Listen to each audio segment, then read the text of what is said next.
because prices for oil are built at the market and gas prices are oil dependent. There is a certain time lag of 5 to 6 months, and gas price will be fluctuating and it will be dependent on oil price. What's going on in the United States? The United States is one of the chief producers of oil and gas in the world. And everything that relates to latest technologies that environmental experts are actually against. Sometimes this production is actually barbaric, and we try to escape such approaches. But I do not know if somebody is trying to influence the administration there. Well, let us just talk about energy. Please do not drag me into political processes and rumors of the United States. Otherwise, they will say that we interfere.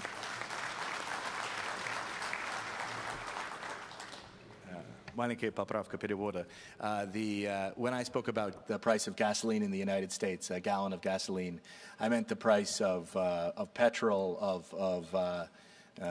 benzene, not gas. А ведь это, вы понимаете, цена конечного продукта, в том числе, если речь идет о нефтепродуктах, она ведь складывается is not only dependent on primary oil and gas price. There is also state policy that influences the ultimate price for consumers. And what is the taxation part out of it? For example, some European countries actually increase the price for gas that they buy with us. They increase it nearly twofold. So this is all dependent on policy of the consumer states. So don't point at the producer of energy resources. Just have a look at those who consume it, at their policy, at what they do in order to create a positive price for them. Foreign investor, energy investor in Iran, had you not pulled out of the nearly $5 billion deal there to develop the world's largest gas field in Iran. Right now, the European Union is looking at a plan that would allow for trade between Iran and other countries, despite the U.S. sanctions, that would allow countries to get around the sanctions. Is that what the EU is talking about with this new initiative? Would that be enough to allow you to return to investing in Iran? The answer is no. It's no, because we are in a world where one country is imposing its law, and we cannot, Total, which is a global company, we operate in 130 countries around the world, we cannot afford to take the risk to be banned from using the US financial system. That's the reality of our world, and the EU is trying to make some efforts, many directed, I think, to SMEs rather than large corporations, but the answer is no. President Putin, let me ask you about this EU initiative. What do you make of it?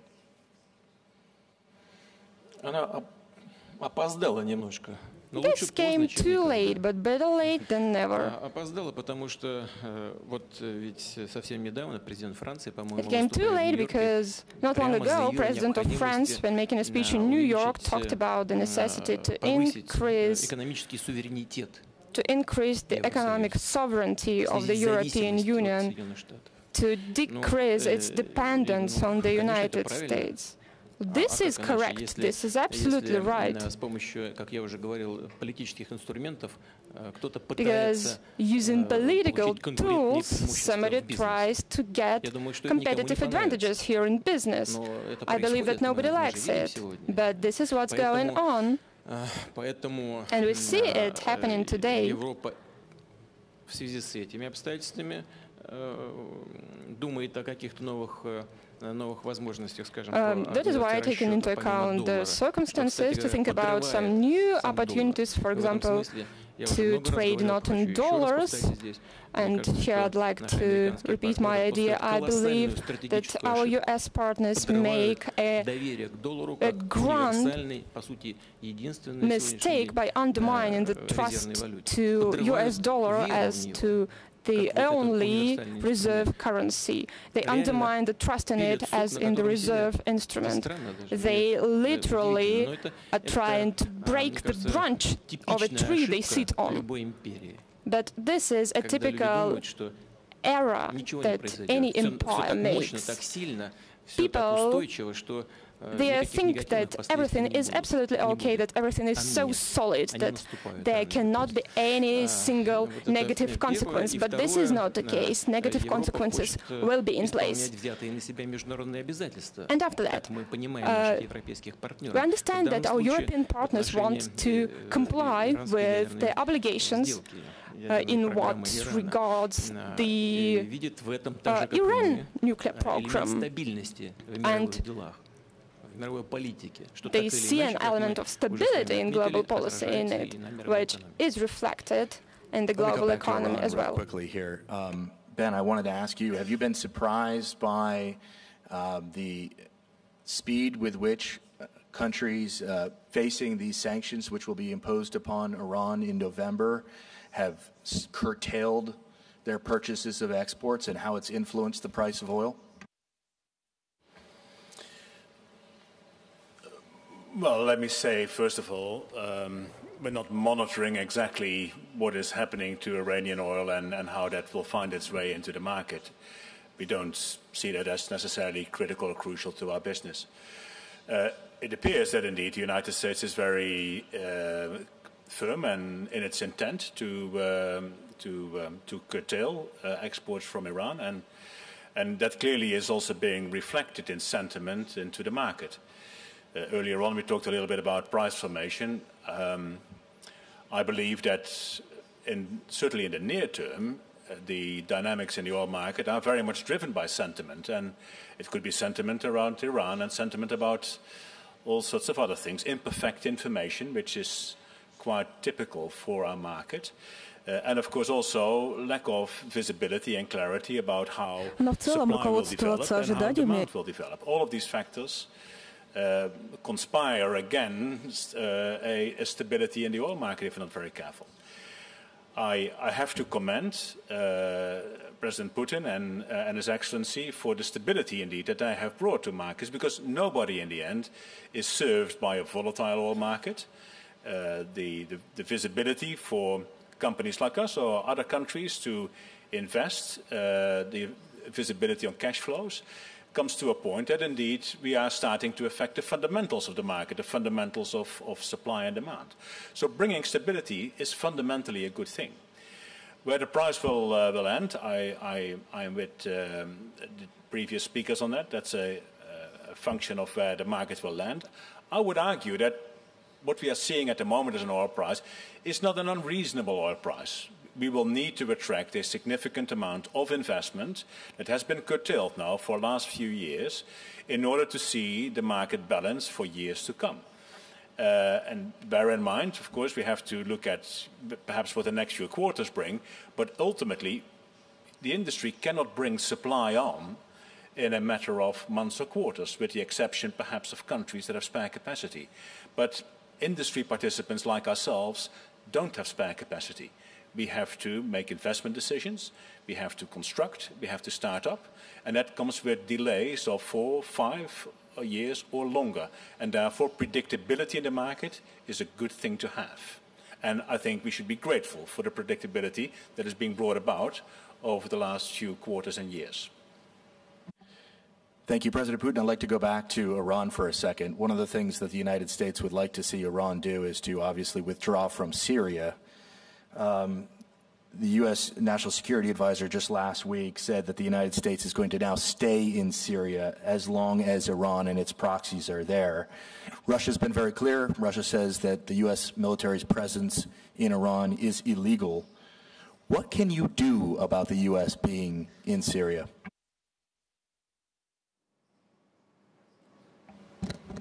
There are two possibilities in order to stabilize the situation, to improve it.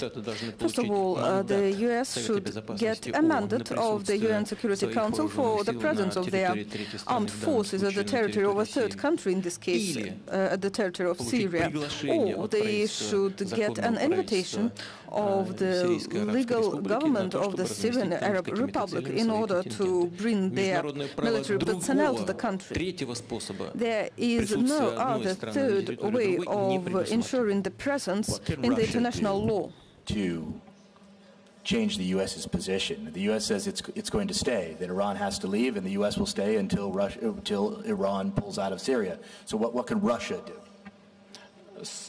The U.S. in this case, as we understand, can just easily resort to reading the UN Charter. Then they will see that I am speaking the right things.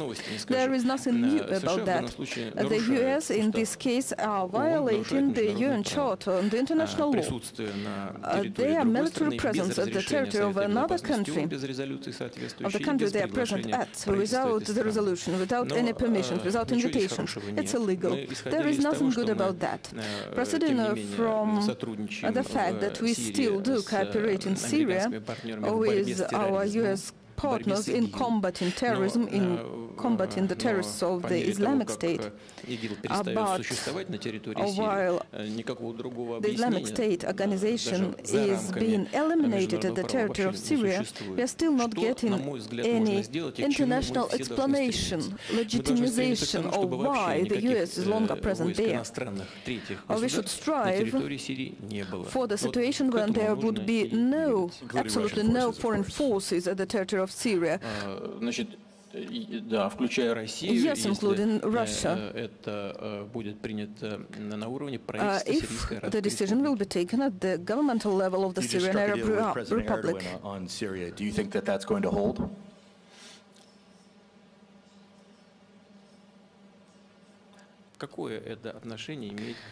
What does it have to do with oil, I wonder? It's in a very sensitive geopolitical area. Well, perhaps it has something to do with oil if we consider that Syria is also an oil producer, and still there is some influence on the markets. In this case, that's true. We need a stable Syria without a doubt, and not to mention other aspects, speaking about the international security and combating terrorism. That is a very good deal, I'd like to say, between Russia and Turkey in this case, because it let us avoid yet another bloodshed. You see, the essence of the deal is that we agreed to create a demilitarized zone 15-20 kilometers deep within the de-escalation area in the vicinity of Idlib, that is the Idlib area. And I'd like to point out that right now we truly proactively work on implementing these agreements, and our Turkish partners too. We see that, we are thankful for that to them, we appreciate that, and are going to work with them further with the support of Iran in this case. To energy, President Putin, and talk about Nord Stream 2. That's the pipeline that Gazprom wants to build between Russia and Germany. Again, the President of the United States has said his opinion about this. He says that Germany is effectively a hostage already of Russia because it depends on Russia for so much of its energy and gas supplies, and that it's vulnerable to, quote, extortion and intimidation from Russia. What do you make of that?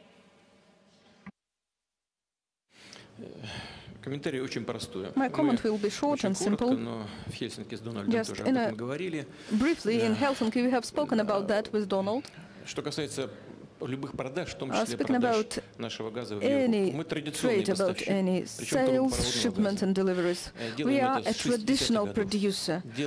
Starting with the 60s of the previous century, we are delivering gas to Europe. We do it highly reliably, in a professional manner, in the competitive spirit and on the competitive prices for the European market.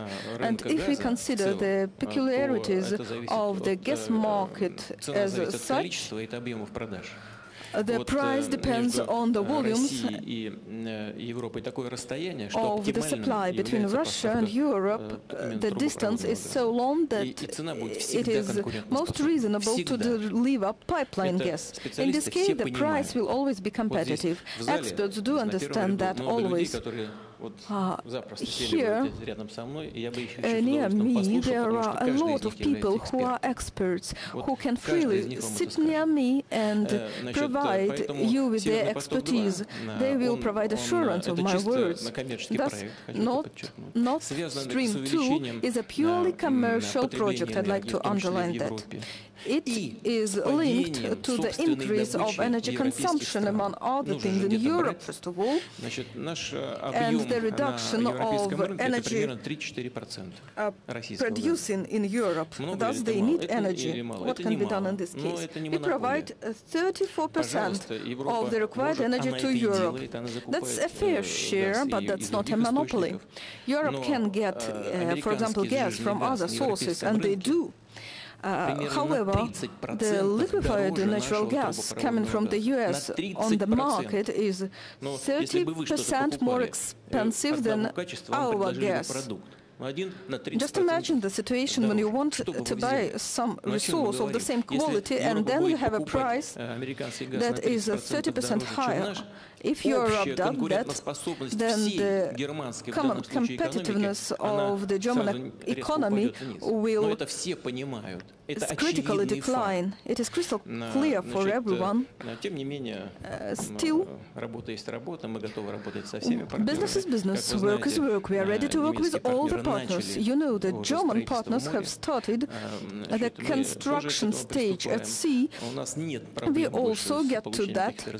We do not have any more problems with getting the permissions. Finland has taken its decisions, Sweden too, Germany, Russia, all the decisions and permissions are here. That's enough for us, and the project will be full-built. American LNG and LNG in general in a second, but as you said, two of our five participants in this panel are in fact either directly or indirectly investors and partners in Nord Stream 2.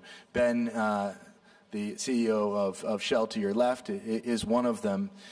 You know, the U.S. has threatened to sanction European companies that invest in this project. Are you at all concerned about running afoul of the U.S. administration? Well, let me first of all say that President Putin's macroeconomic analysis is entirely correct. It's clear that Europe will need more imports. Indigenous production in Europe is in decline. We will need to import in Europe from a multiplicity of sources, as we have been doing for some time. Russian pipeline gas from North Africa, LNG from all over the world, hopefully at some point in time also LNG from the Baltic, from Russia. And, you know, Russia has been a very reliable supplier of gas for many decades under different political realities, and that needs to be recognized as well. So if I just for a moment put my European hat on, I think it makes eminent sense for European countries and economies to avail themselves of the infrastructure that will give them maximum optionality. Prices will ultimately be set by international markets. And I would also agree with President Putin that the cost of supply of Russian gas is probably one of the most competitive ones. And therefore, it will be most likely LNG at the margin that will set European prices more than Russian pipeline gas. So we are participants in the project. We have been participants in this project for a number of years, of course. We've done that with the authorization of all relevant authorities, with the consent of Washington, may I add.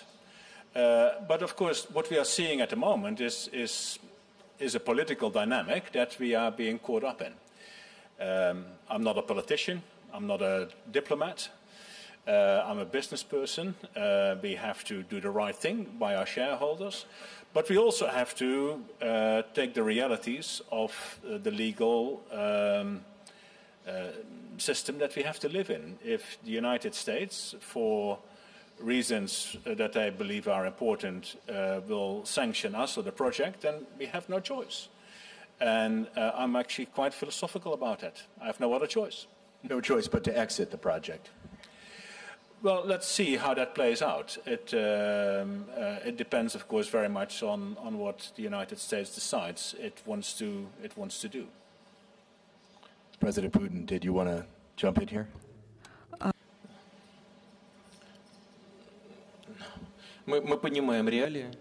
We understand the reality of what's going on. We highly respect all of our partners. We have long-standing, very good, very cordial relations with all of our partners, including the company that is represented by my neighbor from the left. These are the companies that work at the Russian market, and they do work successfully. We understand, however, what's going on. Thus, we implement the project with our own resources and forces. We might have some problems here, but if they arise, we'll solve them, I assure you. There are issues that are more important than political manipulations. For example, speaking about the deliveries to the Federal Republic of Germany. Perhaps not all of you know that in Germany a decision was taken to close nuclear production plants. However, in the total balance of energy of the country, 34% was attributed to the nuclear energy. We for ourselves are proud by our nuclear energy sector, but we have 16%, and we are looking forward for achieving 25%. However, Germany had 34% and is going to give it up. There will be an enormous vacuum that has to be fulfilled. Just have a look. Our competitors and partners suggest that they can use LNG. It's true, in the total basket there should be LNG for Europe too, but from all the LNG ports that already exist in Europe, do you know how many of them are used? Only 25% of the facilities are used. Why? Because it is not profitable. Because there is business and there are regions which profit from getting LNG. It is beneficial to deliver and sell LNG to them. That's why the LNG market grows, but Europe is not the place. Thus, we have already fulfilled all our intentions with Nord Stream 1, and it is functioning successfully while the deliveries to Europe are constantly growing. 194 billion of cubic meters have been delivered to Europe last year.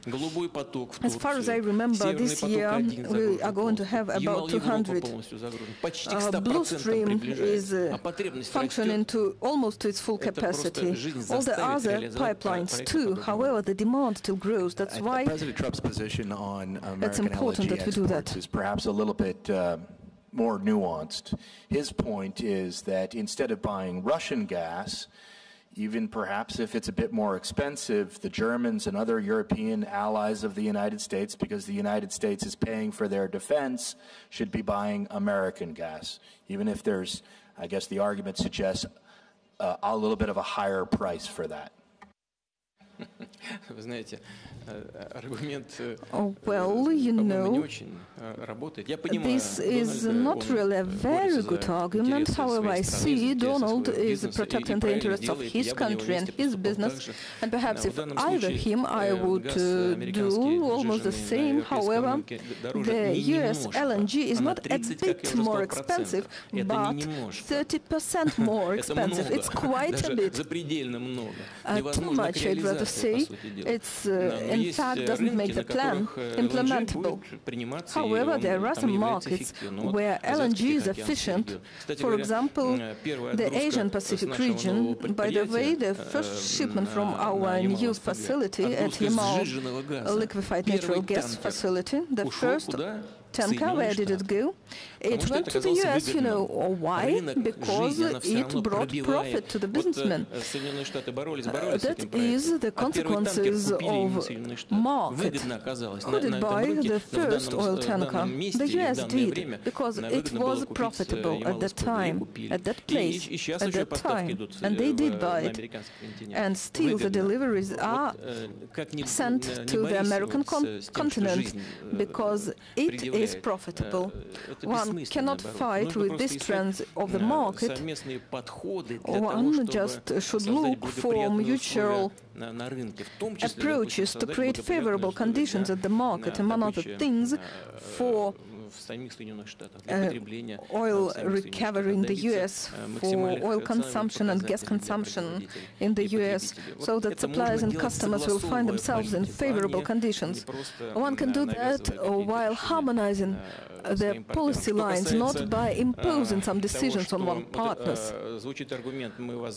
Speaking about the argument of providing protection in return for unfair trade, I believe it's not the right one. What is the result then? The Europeans today are starting to speak about more independence in providing security of their countries, that they should perhaps create their own security and protection union that will not be competitive in the face of NATO, but still will ensure that they will have a better security policy. That is the result of such maneuvers, as far as I know. And thus, I believe that Francesco. No, I just wanted to support a little bit the argument that President Putin made. We have contracts to import LNG from the US. They started delivering cargoes to us this year. So far, these contracts were designed and entered into to be shipped to Europe. But so far, we have sold these cargoes to Asia, Southeast Asia, not to Europe because of economic convenience. There is no economic convenience today to sell LNG into Europe when you can sell it elsewhere where prices are higher. So LNG is a great commodity. It's liquid, you can move it around, and it's very difficult to compete with piped gas so far in this part of the world. It's as simple as that. Patrick. No, I just would like an argument. I went to Washington and discussed with Rick Perry and Steve Mnuchin. You know, we are Total investing in US LNG, also in Russia LNG. And I told them, you know, as a US investor in the LNG plant, I don't want to send my LNG to Europe. My target is to send it to Asia. So your argument that US LNG should go to Europe is not at all the interest of business of people who are investing in the US today. So all that I think is wrong. We should just let the market strength. You are in a liberal market, a free market in Europe, and then let's competition. And in fact, US LNG somewhere is putting a ceiling on the gas price in Europe, which is good for European consumers. Let the competition go, and Ben was perfectly right. Maximize the number of infrastructure, and the most competitive sources of gas will be bought. That's very simple. And I think there is a big mistake to mix politics, geopolitics, and energy, because at the end, it's the consumers who would pay all that. And we should think to that in a continent where we will rely, our energy in Europe is relying upon importation, which is fundamental for economic growth of the continent. Pekka, let me give you an opportunity. Fordham has a 47% stake in Uniper, which is one of the 5 financial investors in the Nord Stream pipeline. I wanted to give you an opportunity to speak. Okay, thank you. I'm, of course, an electricity guy, so I comment from that point of view. And to continue on what President Putin said about Germany shutting down nuclear, which will significantly affect the energy balance, of course, we also need to remember that currently Germany is producing 40% of their electricity with lignite or coal. And in Germany, as in all Western European countries, because of the need to reduce emissions, the pressure on coal will also increase. Europe's own production of gas will go down, as has been mentioned here, and at the same time, 2020s will in many respects be the decade of electricity.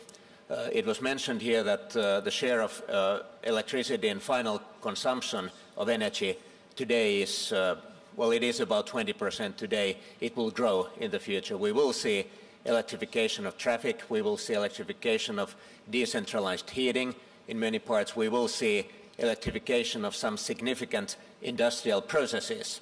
And the fact is that in a country like Germany, if you shut down nuclear and if you want to reduce the use of coal, it is not going to be enough to just have a lot of wind and solar and maybe some hydro. When you are without nuclear, then it automatically means that the strategic importance of gas as providing security of supply and providing balancing power for big peak consumption hours will grow.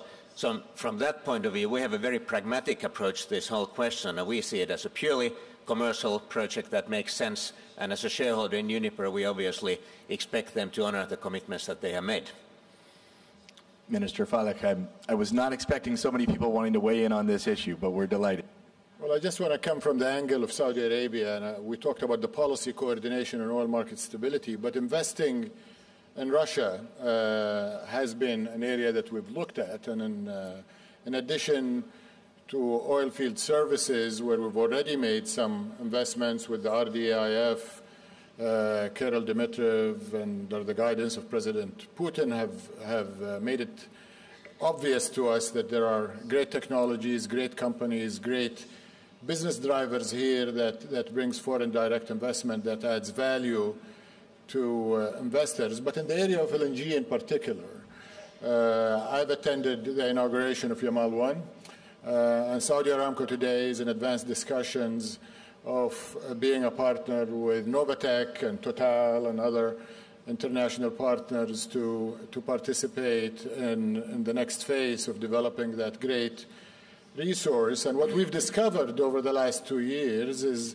that unlike this image that has been painted, that this country is closed, that it's a monolithic state control, that it's actually quite capitalistic, quite market-driven, investment conditions are attractive, and we will have our right, if we proceed with this investment, to offtake the LNG, to take it to global markets, mostly Asia, but if we need it in the kingdom and in the region, as the President suggested to me in Yamal, to replace burning of liquids, we will be able to do that. So I would just say from our perspective that there are great resources, great conditions, and the market forces here in Russia are very conducive to globalization and to allowing this competitive, healthy process of bringing the cheapest resource in the global landscape to the markets that need it.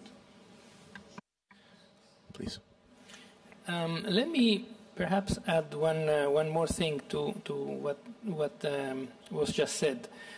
We've been investing in Russia since already almost a decade. Okay, we have been changing our investment horizon over the years. We have been investing in oil and in gas exploration and production for some time, then sold. We have been investing, and we are in one of the largest energy producers. We have started an investment program through Russia with our co-shareholders RDIF in renewables that is now coming into the system. What we try to see here is that the whole changing specter of technologies that are affecting the energy world, and that includes the big digital effort that I think Russia will start to pick up with Rossetti guiding this, is that in Russia, maybe this is not something that everybody is aware of, Russia is one of the luckiest countries in the world in terms of energy. There is not a single form of energy that lacks in big scale. So the choice is perhaps even too much. There is an incredible combination of energy sources that Russia can play with.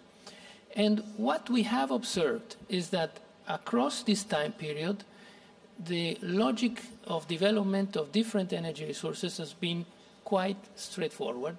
and well organized. And it has been perhaps driven by the idea that energy in itself is not something that you can build your life around. Energy is good because it develops society, it develops an industry, it develops technological growth. Today, the fact that you start here in Russia to see renewable energy coming in is not because you lack energy. You could go on for ages without renewables in Russia. But putting renewables into the picture develops a full new industry that can pick up and become another competitive battleground for Russian industries. So industry is the core of welfare for nations. Energy is just an enabler for industry to develop.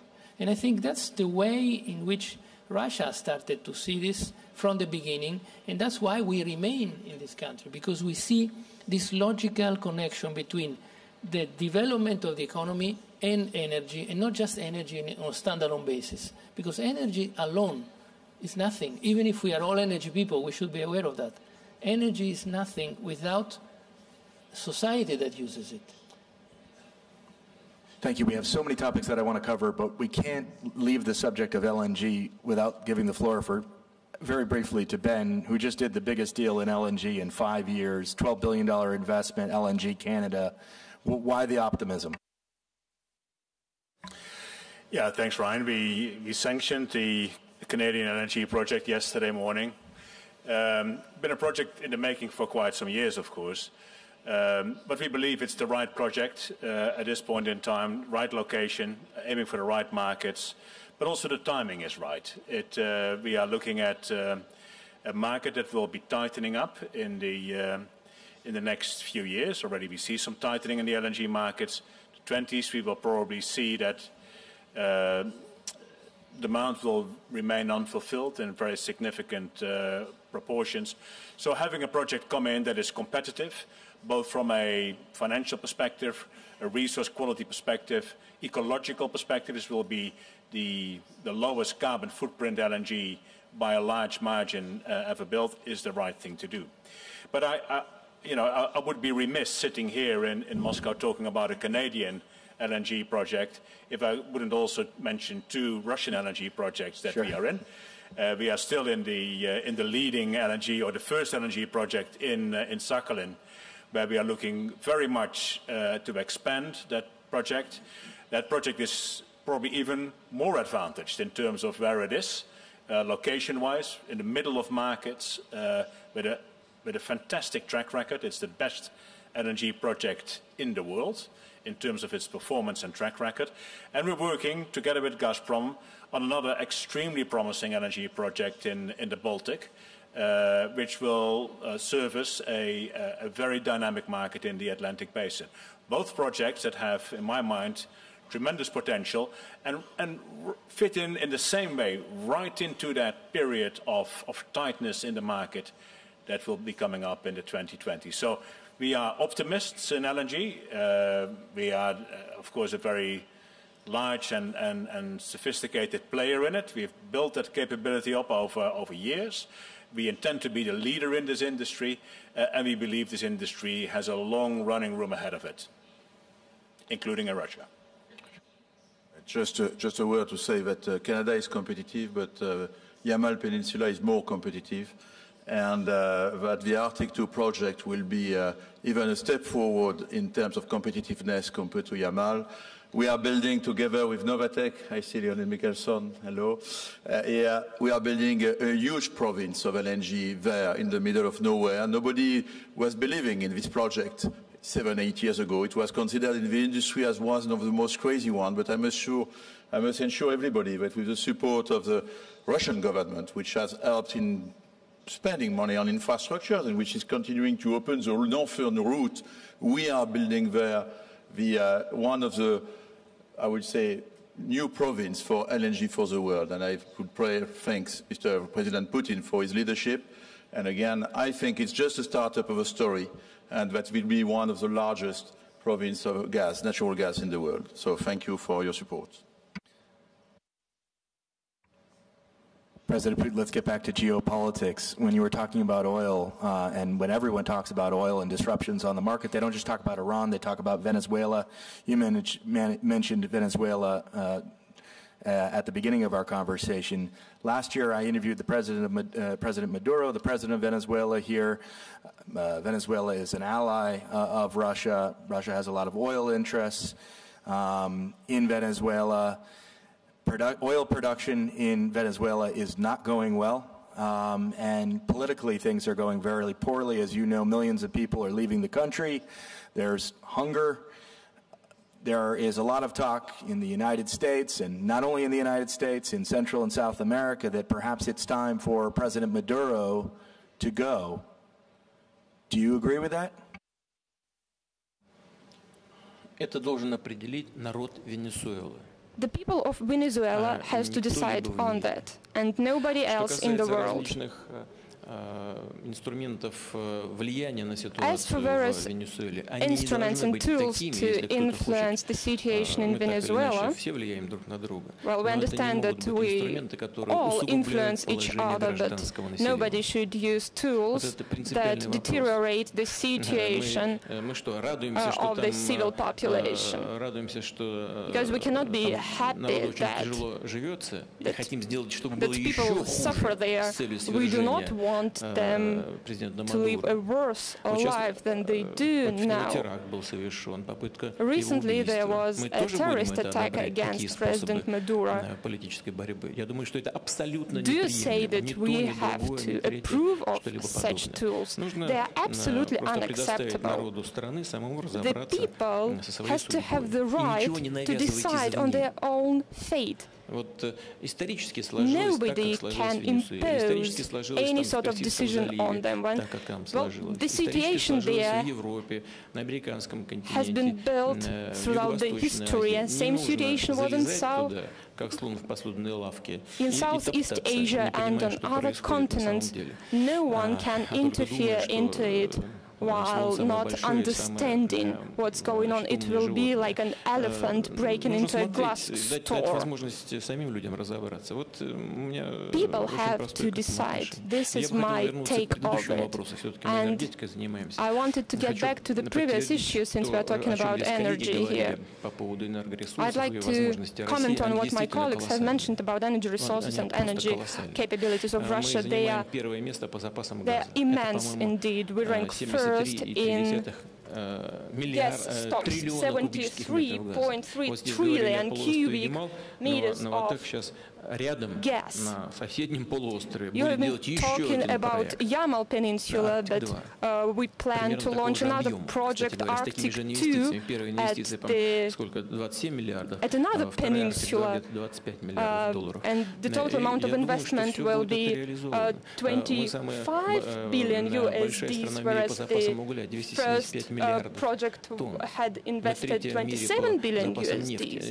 We rank third in oil stocks in Russia. Well, take into account that the area of the country is the biggest in the world, and I believe that we can exploit and survey further, and we will discover additional stocks. So this is what was given to us by God and what was developed by the previous generations, and we do not have, and we cannot forget about it, and we will further on work with our partners. I'd like to pay attention to the fact that almost any major energy company executive in Russia, EU countries, and Iran, I couldn't help but remember that Russia itself, faced with sanctions, is thinking about a plan to wean itself off of the dollar. This is something that many countries have tried and failed. Why does Russia think that it can succeed in this? Вы сказали в прошедшем времени, или это не точный перевод? Did you say it in the past tense, or was the interpretation incorrect? Значит, вы знаете, я иногда думаю, что было бы хорошо для нас, если бы те, кто хочет вводить санкции, ввели бы все санкции, которые только можно ввести, и как можно быстрее. Everybody who wants to impose sanctions on us should do it at once. All of them at once, because this would allow us to protect our national interests using the tools that we think are the most effective. But generally speaking, it is very harmful. It is very harmful for those who introduce sanctions.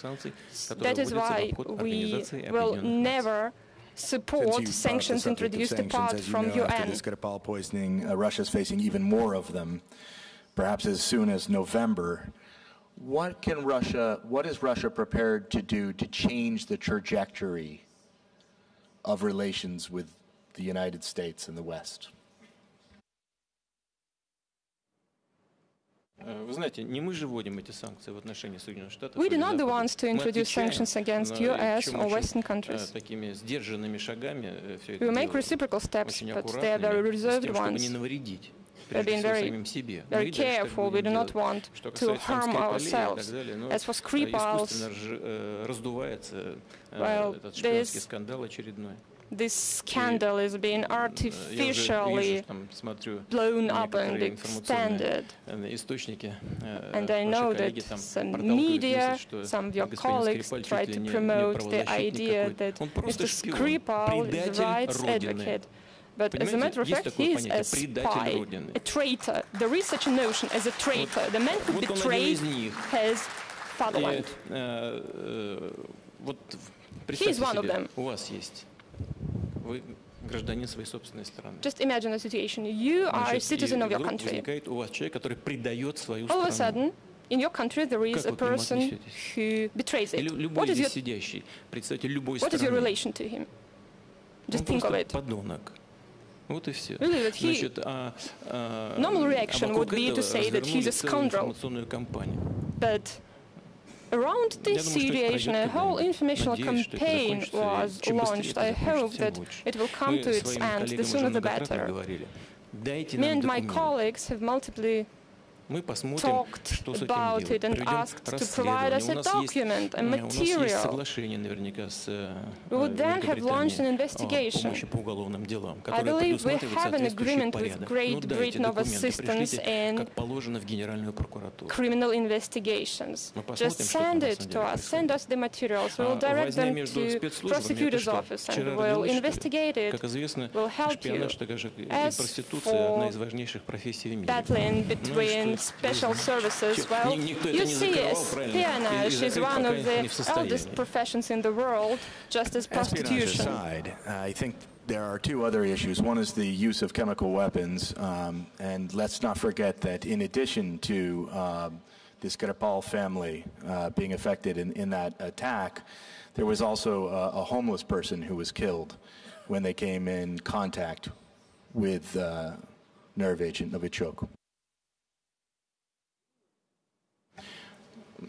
Послушайте, значит, если мы говорим о том, что травили Скрипаля там, вы хотите сказать, что мы еще какого-то безумного человека там отравили? Now we are speaking that allegedly Skripal was poisoned, and now you are speaking about some other strange person that was poisoned.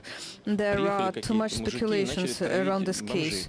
Just do you imagine that some guys have come there and started to poison homeless people? Where do they work then? No one needs to poison others. I've said Skripal is a traitor. He was caught, he was punished. He spent all in all 5 years in prison, and we let him out. And that's it. He left. He worked in Great Britain and consulted some special services there. And what of that? About what we are speaking right now? About oil, gas, or about espionage? What was your question then? Actually, choo-choo. Well, fine, we can discuss another ancient job. We can discuss what's going on about that too. Why not? A lot of what we've discussed today goes back to Russia's relationship with the United States. And so I'll ask you just a couple of questions about that, and we can move on. The U.S. says you personally ordered the 2016 interference in the elections. I know you deny that. You have said you wanted Trump elected. What do you want to see in 2018 from these midterm elections?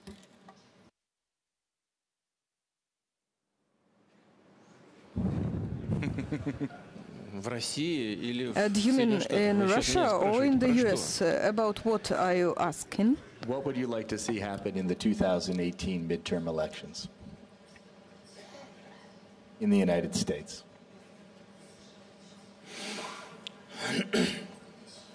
Я хочу, чтобы, скажу совершенно серьезно, I will be serious in this issue. I want all this nonsense to stop. The nonsense that has to do with some fantasy meddling of the Russian Federation with some election campaigns in the US, so that finally the elites of the US would come down, would figure out what they want from each other, and they would be able to restore balance, just like in the oil market, the balance between common sense and the national interests, I mean, so that the domestic feuds within the US would not poison the Russian-US relations and have a negative impact in the world. I'll ask this final question on the political front. In Helsinki, you said that you wanted President Trump to win because he favors better relations with Russia. But in fact, as Russia itself says, all of the time, relations between Russia and the United States seem to get worse every day. Wouldn't it be better for Russia to have a president in the United States that is not politically compromised by the widely held perception that this country helped him get into the White House? First of all, I do not think that President Trump was somehow compromised. He was elected, people voted for him, that was the choice of the people. Someone might not want to respect the opinion of the electors and voters in the US, but it's not our business, it's the business of the US. What's better, what's worse? Politics do not allow for such speculations. It could have been worse, we do not know. We proceed from the situation we have now and are going to work, proceeding from that. We do not know whether it's for the good or for the bad, but we do not have any other president, and we do not have any other country instead of the US. It is a major world power, a leader in many fields, our natural partner in a whole spectrum of tracks, including international security, non-proliferation of weapons of mass destruction, combating terrorism, combating climate change, protecting environment and so on. We have a lot of overlapping joint challenges and problems, and we should solve them together. We proceed from the fact that sooner or later the time comes when we will be able to restore the relations 100%. In this conversation? Bringing this conversation to perhaps an end, it dawned upon me this year, and this is only anecdotal, that wherever I went in the world, it just seemed there was record temperatures, and the issue of climate change is real and has to be dealt with. I wanted to ask the members of the panel if one of you, if you had this same sort of epiphany this year and said something has to be done. Perhaps this is not the years of epiphanies, but it is certainly the year in which we are all going to understand what is going on in the energy transition, which helps. It goes in the direction of helping climate change. The World Energy Outlook of the International Energy Agency that will be published, has been announced already, shows that while energy demand of the world is growing, the electricity portion of energy demand is growing twice as fast, which means that the world is progressively electrifying its energy consumption. This happens while it is increasingly available and it is increasingly possible to decarbonize the energy mix. So while competitiveness of renewable energy sources is drastically decarbonizing the world energy mix, the world is using more electricity. And if you start using a decarbonized electricity into transportation, industry, and other segments of human activity, you decarbonize them too. And so there is not only an effort to say, okay, I have to reduce the CO2 percentage of my electricity production, just use electricity more and more, because that is going to be decarbonized by the economics. And that's good for the environment. That's something that we were not fully aware until, say, the beginning of this year. This is now becoming a big trend worldwide, of course with different speeds. This is not the same everywhere, but it's a good news for those that, with some exceptions in a big country at this moment, but for those that think that there is a climate change and it is man-made. Ben, I want you to pick up on one point there. We heard Francesco there alluding to the fact that one country in the world is rolling back a lot of the regulations to mitigate climate change. That's obviously the United States. The Trump administration has rolled back a number of these things, and yet it seems like many people in the oil and gas industry remain concerned, even though there's some let-up on the pressure in the United States to take action. Well, a few points, Ryan. First of all, we didn't need the weather events of this year to be convinced that climate change is a real issue that we have to deal with. This has been with us for some time. We know that it has to be tackled. We also know, by the way, as an energy player, that this is a challenge of tremendous proportions, not in the least because we have to match it up with, as Francesco says, growing energy demand, and also lifting a lot of people still out of energy poverty. So the challenge is absolutely tremendous. In quite a few cases, it gets actually sort of simplified in people's mind by suggesting that we can actually deal with this challenge by just more renewables. But we have to bear in mind, if all power generation was renewable, we would only have solved 1/5 of the energy consumption problem in the world. So the problem is much bigger than we imagined. I would like to come back to a comment that President Putin made just a moment ago, and I will talk about President Trump in a moment as well. The challenge is actually that we have insufficient worldwide collaboration on this problem. We tend to have, when it comes to climate change, we tend to have either a festival of opinions or we have everybody disagreeing with everybody else. And really, we don't have time for that anymore. We actually have to start working together and collaborating on a scale that hasn't been done before if you want to have a net zero emission world by 2070, because that's what it will take globally to get to below 2 degrees centigrade, as we know Paris has agreed. And I think at this point in time, again, much of the bandwidth is being lost by disagreeing and coming with competing opinions. On the United States, yes, of course, it's on the one hand true and attractive to comment that the United States has abdicated and has pulled out of Paris or is in the process of doing so.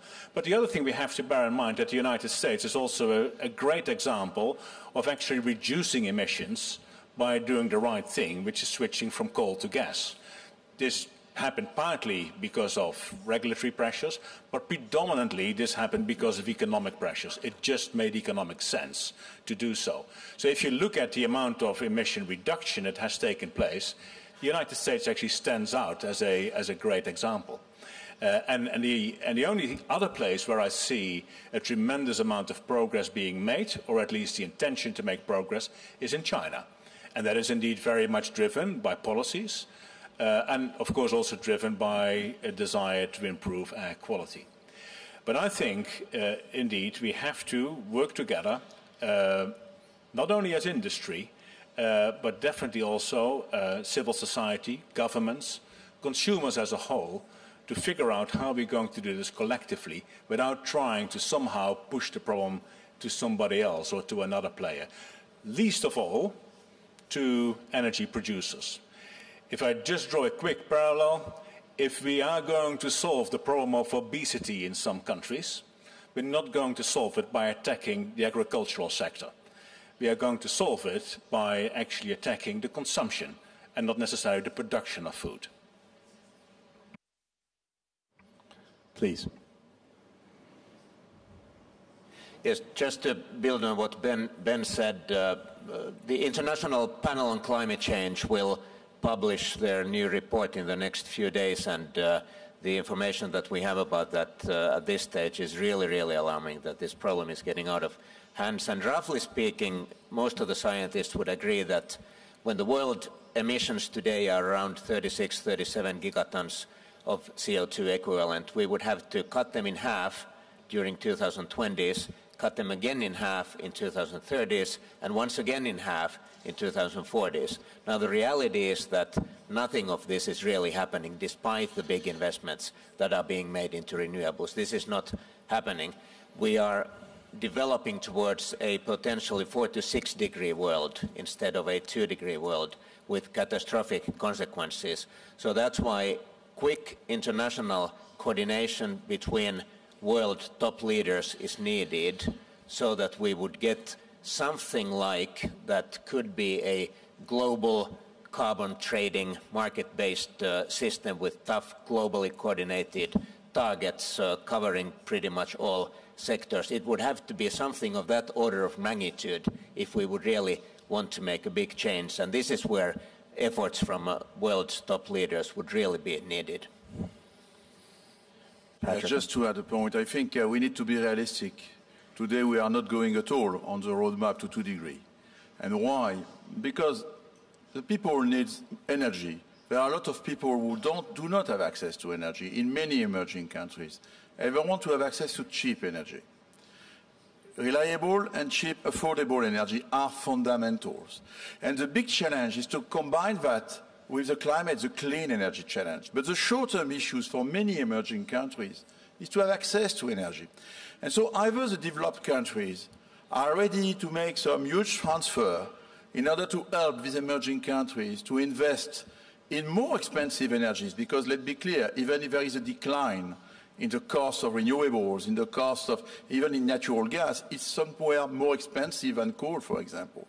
It's why we need absolutely to continue in our world, and companies like oil and gas companies, which are considered sometimes like the devils, you know, we are participating to these bad guys. In fact, we are spending our time, in particular in a country like Russia, to continue to be more and more competitive, producing lower cost oil, like it's possible in Russia, producing lower cost gas, like it's possible in Russia, lowering the competitiveness of LNG in order to bring this natural gas to all these emerging countries in Myanmar, in Pakistan, in Vietnam, in Philippines, in many countries, like in China. I think this is the duty of what we need to do. And the solution will go through the economics, I would say. If we are able to produce more competitive energy sources, then we will manage this transition.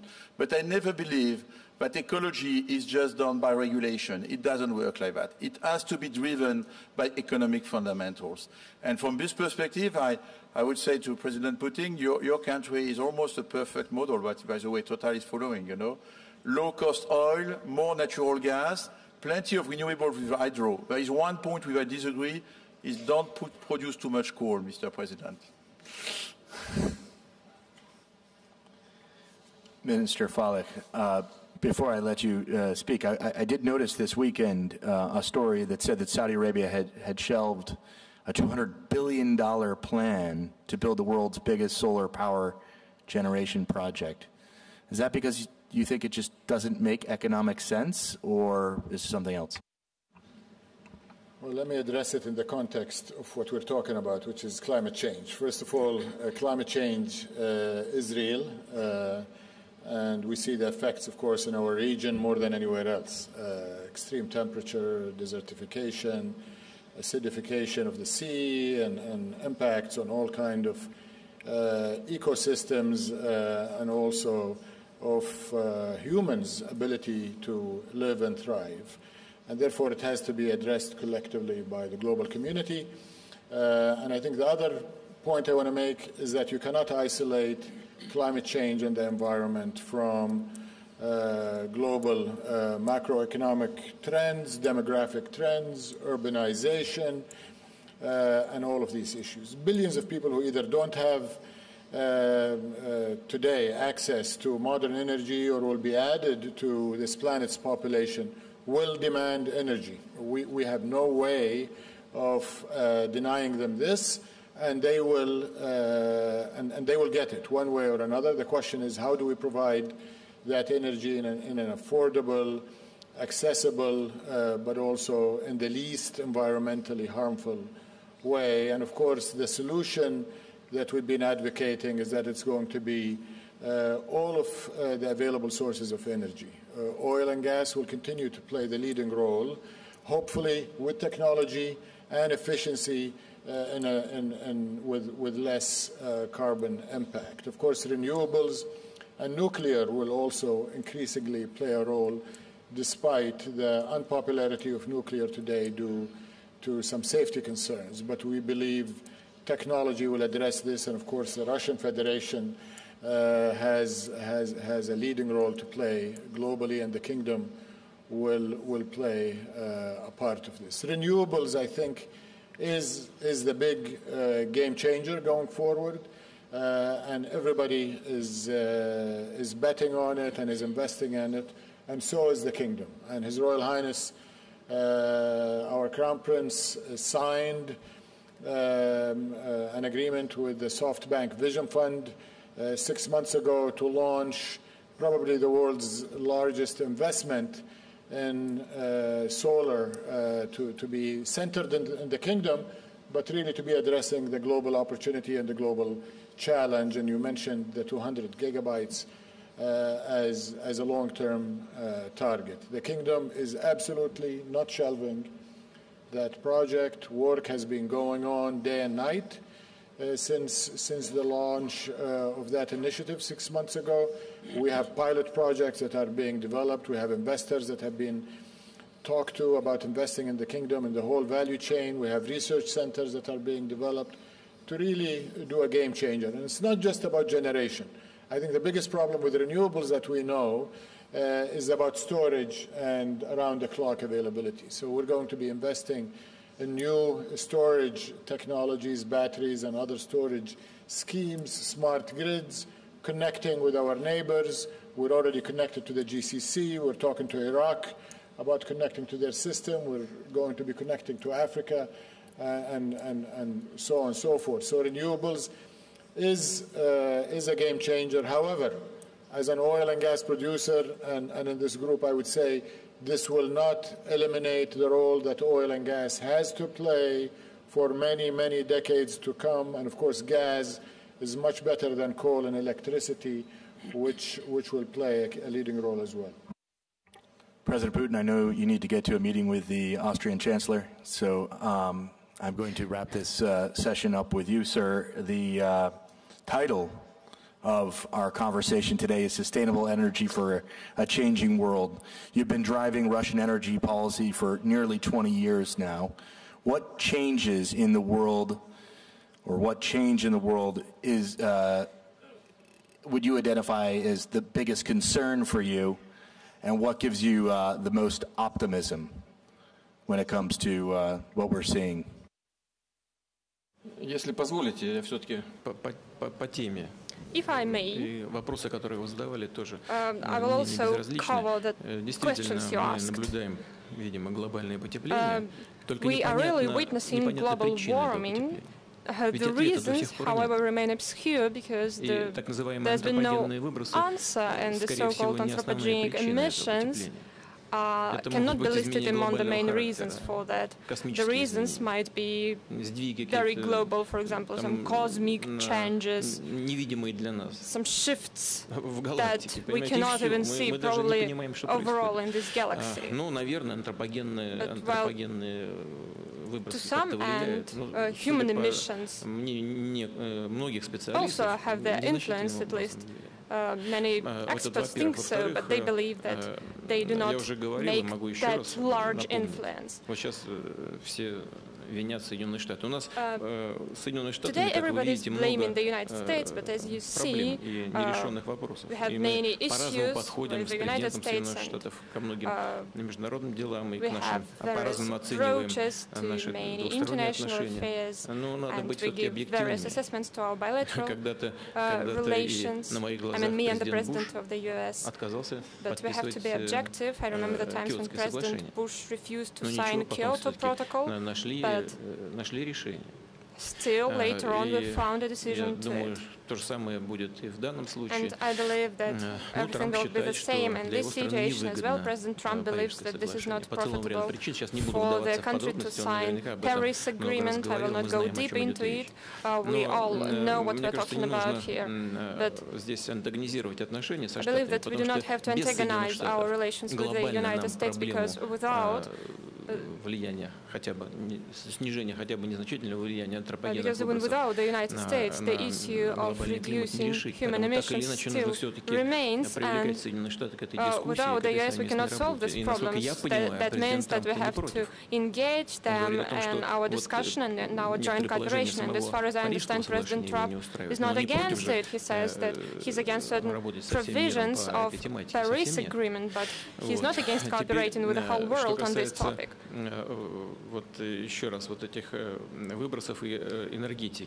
Now about energy and emissions and the future of global energy industry. In order to battle extreme heat, we need energy resources, probably even more than we need in order to battle cold weather.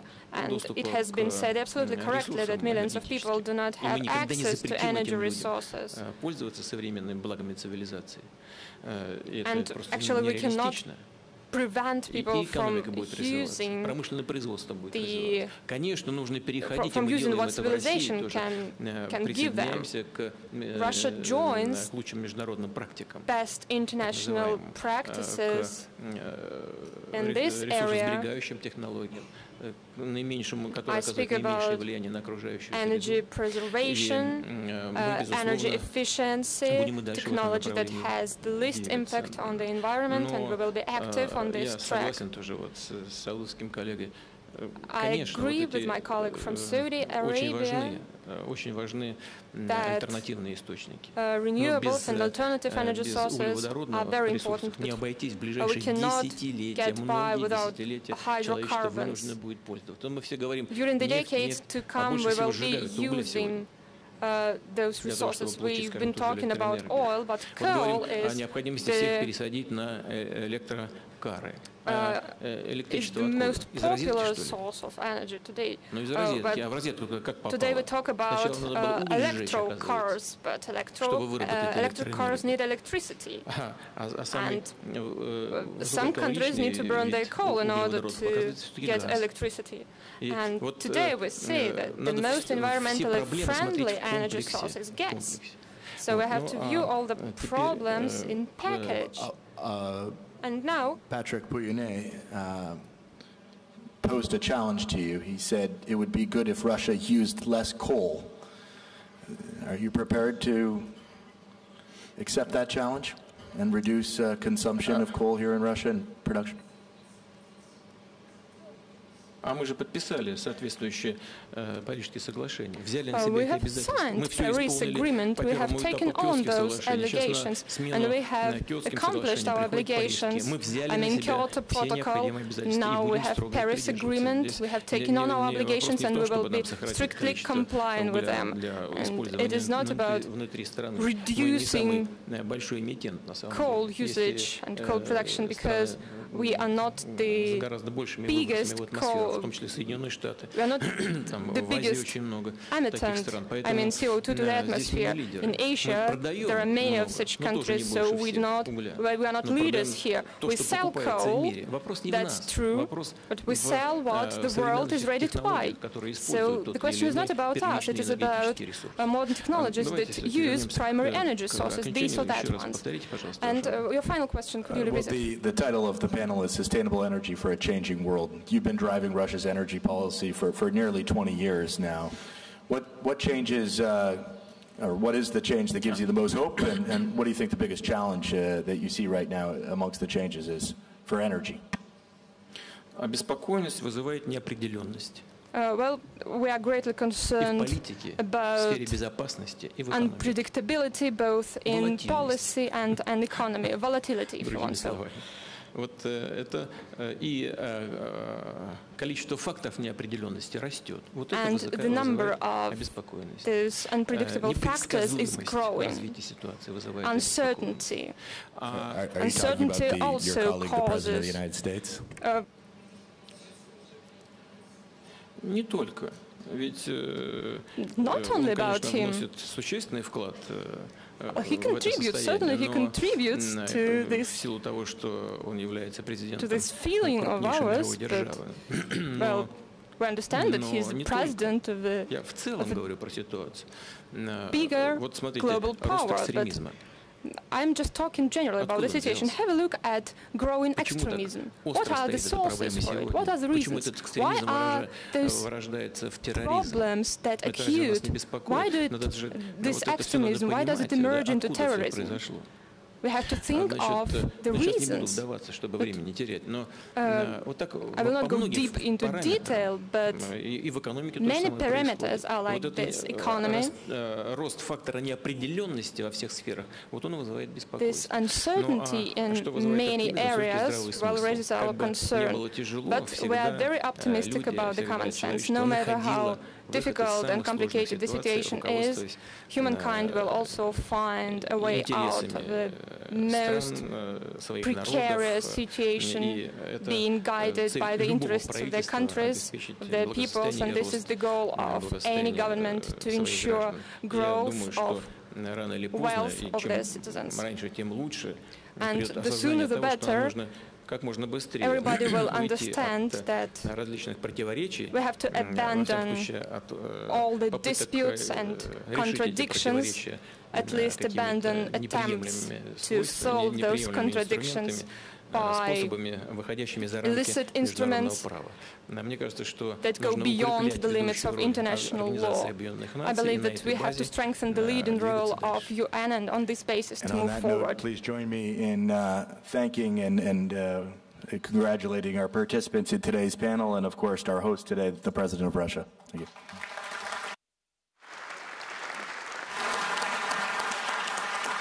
Вам спасибо большое. Thanks to you.